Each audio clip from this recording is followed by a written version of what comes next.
A business page on Facebook gives you the opportunity to tell your business's story, share updates, and interact with over 1 billion real people in their news feeds.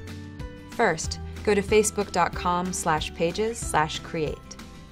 You can then select a category for your page, like local business or place, company, organization, or institution, or brand or product.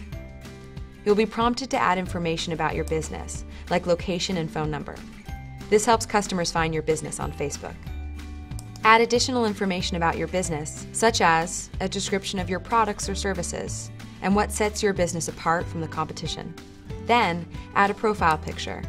Make sure it represents your business. A logo is ideal. You can also assign a Facebook web address to your page. Once you assign one, you can promote the URL in printed materials. Finally, you can start advertising your page on Facebook. In the Page Administration panel, you'll notice an option to build your audience. This gives you the option to invite people you know to like your Facebook page. You can also import email contacts if you have a list of customers. For more educational content about how to manage your Facebook presence, go to facebook.com/business.